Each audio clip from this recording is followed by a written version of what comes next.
Hey, bonjour tout le monde, j'espère que vous allez bien, bienvenue dans cette nouvelle vidéo dédiée à Grafana et on poursuit sur notre TP après avoir fait une première vidéo où on a présenté un petit peu nos objectifs. On a fait notre premier volet, c'est-à-dire que notre dashboard à l'heure actuelle il ressemble à ceci, donc un petit logo peu importe. Quelques éléments sur l'état du cluster, donc je vous rappelle le TP il est basé sur Scila, je vous invite à aller voir la vidéo précédente un petit peu pour les présentations. N'hésitez pas également à aller consulter le lien qui est sous la vidéo, notamment pour récupérer le lien vers les stacks Vagrant. Et parmi ces stacks Vagrant, j'utilise la stack Scila ici. Vous n'êtes pas obligé de lancer tous les nœuds Scila, d'avoir un cluster de 3 serveurs. Vous pouvez le faire avec un seul si vous n'avez pas assez de RAM. Mais en tout cas, ça va vous permettre de vous exercer sur les manipulations de métriques et les mises en forme avec Grafana. Donc, on va poursuivre. Pour ça, aujourd'hui, on va s'intéresser juste à faire ce tableau-ci. On va essayer de faire une vidéo un petit peu moins longue que la vidéo précédente. L'idée de ce tableau, c'est quoi? Ça va être de concaténer des informations à la fois collectées. Donc, si on reprend notre Prometheus, on a des informations qui sont collectées au niveau des nodes exporteurs de chaque nœud, donc du port 9100, et des informations au niveau également de notre cluster Scila. Donc on a ce type d'informations qui sont présentes sur notre Prometheus. Et derrière, on va essayer de les réutiliser, de les agglomérer, de les agréger au niveau de ce tableau. Alors là, en l'occurrence, je pense qu'il y a quasiment que du node exporteur, encore que je suis pas certain. On va voir ça au fur et à mesure. Donc première chose, pour commencer, donc on va s'amuser à faire une petite séparation ici. Par défaut, Grafana fait une séparation qui fonctionne très très bien si on le fait comme ceci. L'intérêt de rajouter la petite séparation qu'on voit ici, c'est quoi? Ça va être de marquer un espace un petit peu plus important. Et en même temps également, si vous avez des dashboards qui sont au-dessus, comme ici par exemple, si on imagine on a un graphe qui est comme ceci, eh bien on va avoir des difficultés parfois à trouver le bon alignement qui va bien entre des éléments qui peuvent être variables en taille au-dessus, l'idée étant toujours d'être sur quelque chose qui est un peu toujours à la même hauteur, mais là on va poser comme une règle ici qui va permettre d'avoir de bien mentionner cette différence d'éléments en hauteur, de faire en sorte que les choses ne soient pas trop collées et qu'on ait bien quelque chose d'aligné. Alors surtout n'hésitez pas à vous abonner pour ne pas manquer les prochaines vidéos, cliquez sur rejoindre si vous voulez soutenir la chaîne. Donc nous on va d'abord marquer cette distanciation. On va le faire comme ceci, on va dire, donc là on n'est pas sur le cas d'un row, on rajoutera des rows par la suite, ce qu'on a fait déjà ici. Là on va rajouter un panel, et en fait un panel on pourrait même lui mettre une coloris, nous on va le mettre transparent. On va pas lui mettre de titre, on pourrait utiliser le titre aussi pour mentionner un élément un petit peu différemment de ce que l'on avait auparavant. Hop. Et là, ce que j'ai pas fait, on va choisir au lieu de Time Series, on va choisir comme on l'a fait par exemple pour le logo, on va venir sélectionner le texte. Et le texte ici, finalement on va dire ok, moi j'ai pas de texte, je fais Apply, et là voilà, je me retrouve avec cette petite bande, ici toujours en bas à droite. Comme c'est un panel, on peut redimensionner cette bande. Et là, par exemple, on va pouvoir la mettre un petit peu plus large, mais sans être sur quelque chose de trop large. Donc on va pouvoir ensuite continuer à rajouter maintenant ce fameux panel qui est sous forme de tableau. Donc vous voyez ici, on voit bien notre séparateur, et qui pourrait être plus important, ça peut permettre de donner un petit peu d'air au sein de notre dashboard. Donc on va rajouter ici un panel. Et ce panel, cette fois-ci, on va repartir sur le modèle que l'on a ici. Hop là, pas celui-ci. Donc désormais, il faut faire attention maintenant. On va cliquer ici, Edit. Et ce panel, il est de type Table. Donc comme on est sur un format de tableau normal. Donc Table, on va venir le chercher ici. Voilà. On va pas mentionner de titre. On verra c'est quoi. On peut voir si c'est intéressant ou pas d'en rajouter, mais on va pas en mentionner pour le moment. Et puis ensuite, du coup, il va nous falloir collecter toutes ces informations-là. C'est-à-dire qu'on a le nombre de CPU que l'on va récupérer. On va récupérer l'IO weight et d'autres éléments. Donc première chose, pour compter le nombre de CPU, ça on l'a déjà fait, je crois, à plusieurs reprises même. Donc c'est très simple. On va faire un count sur le nombre de CPU de cette manière-ci. Alors je ne vais pas le remettre dans le calcul en détail. En fait, qu'est-ce que l'on fait? On fait un count without CPU mode, ce qui va permettre, donc on aurait pu faire un count de count, donc un count du nombre de cœurs qu'on récupère ici, hop, comme ceci. Donc on a la valeur dépensée en termes de temps par CPU, et là on est obligé, si on veut refaire un travail, c'est de faire une première agrégation de nos modes, puisque pour chaque cœur on a plusieurs modes, et ensuite pour chacun des cœurs, on va faire un count dessus. Donc on pourrait le faire de cette manière-ci. Là, ici, j'ai utilisé une autre méthode, qui est le count without, qui va permettre de faire un count without sur cet élément-là, et en supprimant le split par mode et par CPU. Ce qui fait qu'au final, quand on va faire le count, on va vraiment avoir le nombre de cœurs réellement qui est concerné. Alors, on réutilise, comme on a vu précédemment, ici, l'instance Scila, c'est-à-dire ça va nous permettre de filtrer sur le nom des serveurs. Alors là, attention, c'est parce que les noms que j'ai en question sont relativement adaptés, ils commencent tous par Scila, donc je me dis, ok, je prends tous ceux qui commencent par Scila. L'idéal derrière, c'est d'avoir une nomenclature cohérente en termes de nom de serveurs, ou d'affecter ces serveurs à des clusters en particulier, et de rajouter éventuellement un label en question. Moi, pour éviter d'avoir trop de lignes, c'est que je limite sur le nombre de modes, et je vais me baser que sur sur le idle ici, ce qui va me permettre de filtrer assez largement les choses pour éviter d'avoir trop d'éléments à traiter. Derrière, donc on va dire qu'on veut la dernière valeur, donc c'est pas la peine de rechercher toutes les valeurs. Nous, ce qu'on veut, c'est un tableau qui va afficher l'état, donc du nombre de CPU, etc., le plus récent possible, donc collecté le plus récemment possible. Donc on va se mettre à instant, et on va rester en mode, on va passer en table, voilà, de cette manière-ci. Donc là on a une table plus simple du monde, avec toutes les valeurs qui sont collectées au niveau de notre Prometheus, c'est-à-dire le time, donc le time on l'a forcément par défaut, hein, puisqu'on est dans une base de données orientée time series. On a ensuite le nom de l'instance, le job et la value. En l'occurrence, ce qui va nous intéresser dans notre cas de figure, si on y revient ici, ça va être uniquement, alors il manque le nom de la machine, le nom de CPU, et puis finalement c'est tout pour cette métrique-ci. Bien sûr, on va rajouter d'autres métriques ensuite. Donc le mieux là, c'est vraiment d'aller tout de suite rajouter l'ensemble des queries, et ensuite de traiter l'ensemble pour faire les jointures qui vont bien, puisqu'on va faire une jointure, on va collecter des métriques qui vont être issues de différentes time series, de différentes métriques, c'est le cas de le dire, et on va faire une jointure sur le nom de l'instance. Donc là par exemple on va rajouter une deuxième requête qui va nous permettre là de collecter ici l'IO weight. Donc la colonne IO weight, on va la calculer de cette manière-ci, donc on va se positionner ici, on va rajouter une query comme ceci. Et derrière, on va toujours mentionner que voilà, on veut la valeur la plus récente en mode table, etc. Donc là, il vient de le rajouter, mais vous voyez, on n'a pas fait de jointure. Pour l'instant, on ne s'est pas préoccupé de la jointure entre les deux. Ce qui se passe, c'est que du coup, il nous dit, ok, j'ai une valeur A, une valeur B, pour l'instant, elles sont disjointes, donc je ne sais pas t'afficher dans un seul et unique tableau les choses, donc je te mets un sélecteur en dessous pour pouvoir te dire, ok, soit je t'affiche la valeur A, soit je t'affiche la valeur B. Ça peut être un mode d'affichage, maintenant bien sûr c'est pas ce que nous on souhaite. Derrière ici, donc on fait un calcul iRate qui va venir calculer notre IO weight. Donc on va se baser sur l'IO weight. On veut que nos serveurs, toujours pareil que tout à l'heure, commencent par la valeur, donc notre instance commence par la valeur Scila quelque chose. Donc ça on a déjà vu précédemment avec le égal tilde pour récupérer les informations sur un wildcard en l'occurrence. Et ensuite on vient récupérer le node CPU total. Donc c'est la même valeur, la même métrique qu'on a utilisée tout de suite, sauf que là on ne va pas être sur mode idle, mais on va être sur IO weight.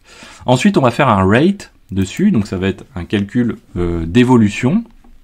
Et ce rate, alors derrière, le mieux généralement c'est d'utiliser un rate interval pour faire un calcul. Alors là, pour que ce soit clair pour l'instant, et on y reviendra après, on va dire que par défaut, cette évolution, ce taux d'évolution va être calculé sur l'ensemble des métriques collectées sur une minute, sur la dernière minute en l'occurrence.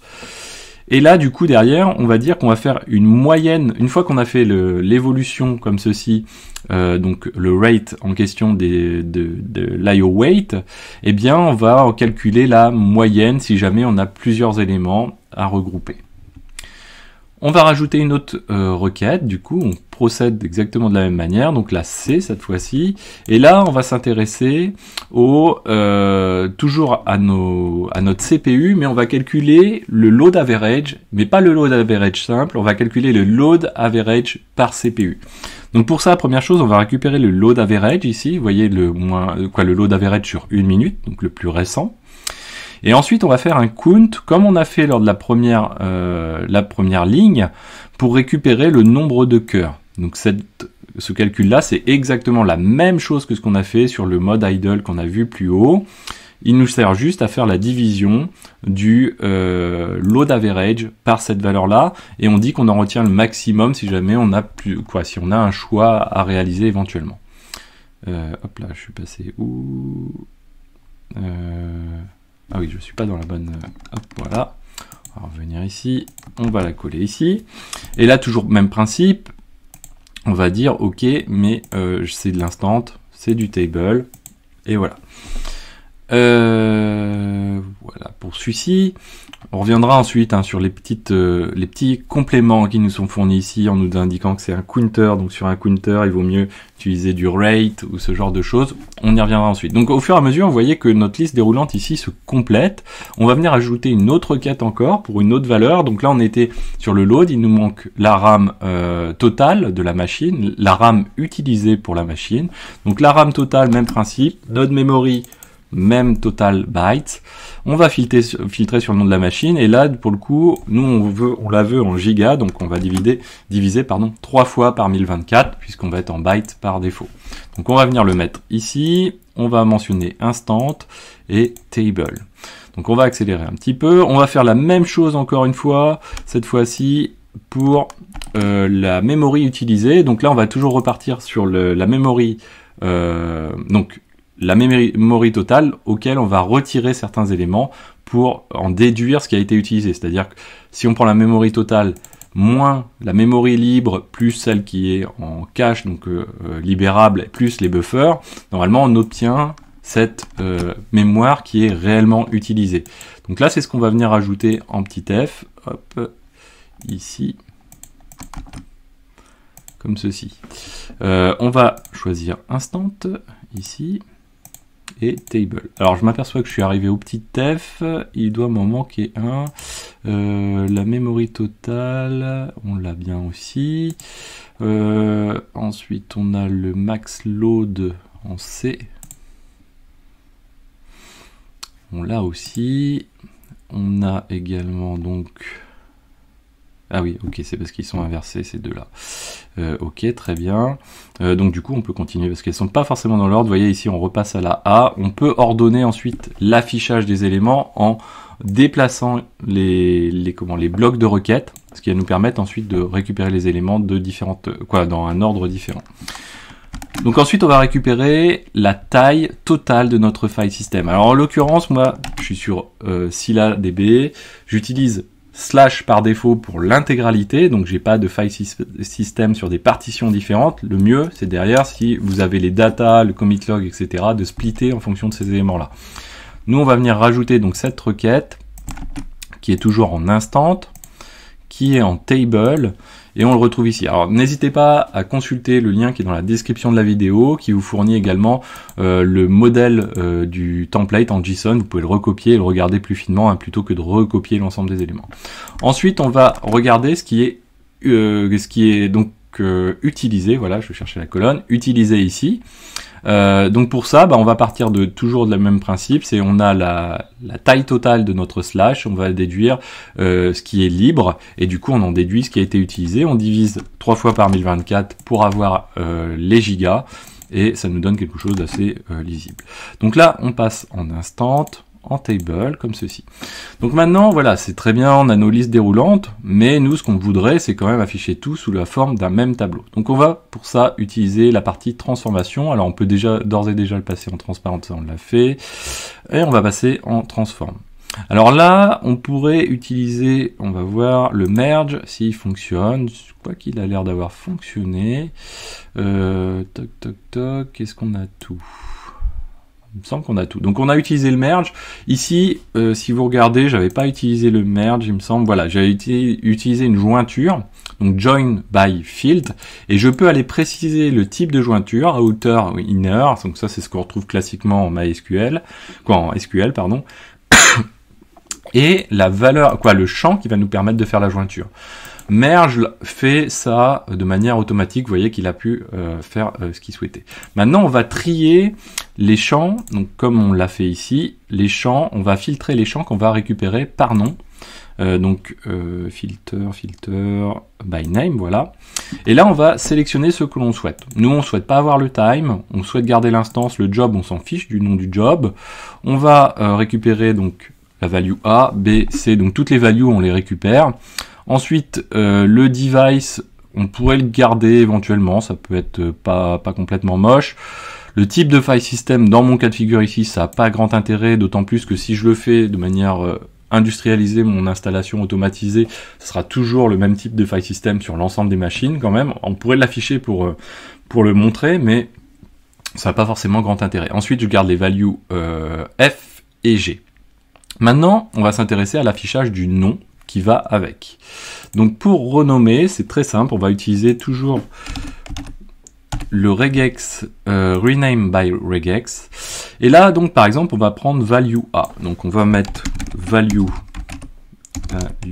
A. Alors on pourrait s'en servir pour faire de la capture d'éléments, donc récupérer des éléments du titre, ne pas les perdre, et juste modifier le titre, mais c'est pas forcément ce qui nous intéresse. Nous, on va mettre par exemple ici nombre de cores. Ensuite, derrière, donc ça doit être le load per. Alors du coup, quand on est perdu comme ça, on va se rendre. Donc, on sait que c'est value B se rapporte à la query B, et la query B, elle se rapporte elle à l'IOWait. Donc là, on va mentionner IOWait sur celui-ci. Donc on va rajouter un rename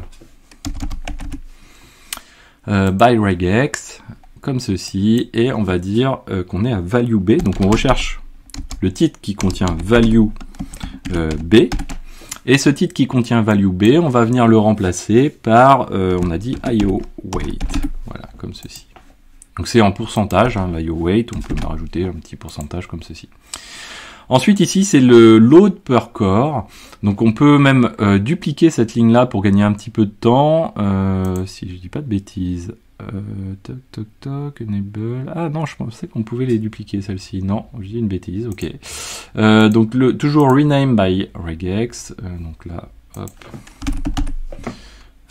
Voilà.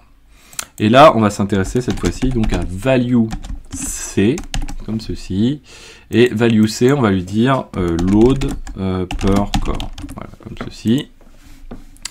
Donc c'est toujours plus intéressant de voir le load per core plutôt que le load global. Le load global n'a pas de sens tant qu'on le ramène pas au nombre de cœurs dont on dispose. Et encore, il y a d'autres éléments, d'autres facteurs à prendre en compte. Mais en l'occurrence, le load simple ne sert pas à grand chose sur une machine. Si on a une machine qui a beaucoup de cœurs, on peut avoir beaucoup de load et que ce soit pas du tout problématique. Voilà. Donc ensuite on continue notre petit bonhomme de chemin. Donc on est sur value D. Value D c'est la RAM totale de notre machine. Je crois, ouais c'est ça. Donc value D. Et là on va dire RAM total RAM. Et on va dire qu'on est en giga. Voilà, comme ceci. Ensuite on a la RAM utilisée cette fois-ci. Donc on va faire toujours pareil, une petite sélection. Donc on est sur value E. Alors attention, vous voyez que l'intérêt c'est de vraiment positionner, hein, comme je l'avais déjà dit précédemment, positionnez d'abord toutes vos requêtes, parce que vous voyez que si jamais vous avez un nom de résultat qui change ou quoi, ça peut venir perturber toutes vos règles de réécriture. Donc il vaut mieux d'abord poser tout, et ensuite seulement s'intéresser à cette réécriture. Ensuite, donc on a le device, lui on peut le garder tel quel. Après, bon, il lui manque la petite... donc on peut s'intéresser... Hop. Voilà, donc on a instance qu'on pourrait renommer déjà aussi, donc on peut dire instance, on va dire que c'est le host name, on verra plus tard comment on peut même supprimer les deux points qui sont ici. Ensuite, donc si je rajoute un autre ici, regex by name, on peut dire ici device, bah nous on veut la petite majuscule, on va dire device comme ceci. Le mount point, pareil. Alors ça pourrait être intéressant, ça serait un petit peu d'agréger l'ensemble pour faire en sorte que ce soit aussi dans la même colonne, que ce soit plus facile à lire et un petit peu plus joli que de rajouter des colonnes pour dire avoir des colonnes presque. Donc mount point, lui on va dire mount point, mais comme ceci, voilà, avec la petite majuscule devant. Ensuite on a le toujours regex ici, et on va s'intéresser donc à value f, hop là avec un petit dièse. Donc lui c'est la disk size, et on est également en giga. Ensuite on va rajouter le disque utilisé, donc on va faire toujours notre regex ici, value G, et ici on va dire disk used, et toujours pareil. Donc ça donne une information. Alors pourquoi mettre l'un et l'autre? C'est que là du coup, alors un pourcentage serait aussi très intéressant, mais c'est quand même bien d'avoir les données détaillées, pour de manière à savoir, ok, j'ai peut-être beaucoup de disques utilisés, mais je suis peut-être sur des disques énormes, ou peut-être sur des disques qui sont strippés, etc., qui peuvent être très très importants. Avoir l'un tout seul, c'est pas forcément hyper intéressant du coup, donc les deux c'est assez intéressant. À être en pourcentage, ça donne pas d'informations sur aussi l'évolution, qu'on va dire, la possibilité de grandir plus ou moins ou pas. C'est-à-dire que si je suis sur des très très gros disques, bah, si j'ai 10 gigas disponibles, ça veut dire que peut-être j'ai une croissance qui va consommer très rapidement ce qu'il y a de disponible, et inversement, quoi, l'inversement peut être vrai également. Donc là on y est, on peut apply, on voit l'intégralité de notre tableau, on va le sauvegarder, enregistrer, save the current, ok, save the current variable. Alors là du coup le premier permet de dire ok, je garde le pas de temps qui est défini dans mon tableau, on va le voir juste après, et le second permet de garder la valeur définie dans la liste déroulante qui est celle qui est à gauche. On va le voir juste tout de suite. Donc on va dire add server specifications comme ceci, et on sauvegarde. C'est-à-dire, voilà, ce que je vous disais, ici on a la tranche horaire en question, donc ça permet de sauvegarder cette tranche horaire, celle que je viens juste de mettre, et puis également ça permet aussi de conserver tout de suite une valeur dans la liste déroulante qui est là. Donc c'est les deux éléments que j'ai cochés tout de suite. Voilà, donc on verra dans la prochaine vidéo comment on va continuer petit à petit pour finir notre dashboard qui va ressembler donc à quelque chose comme ceci, avec des connexions, etc. Et puis, donc on essaiera d'accélérer un petit peu, hein, parce qu'il y a beaucoup de choses qui sont itératives, le but étant d'aboutir au résultat final le plus rapidement possible. J'espère que cette vidéo vous a plu, n'hésitez pas à la partager, à mettre des pouces bleus, à commenter, et moi je vous dis à très bientôt sur Xavki.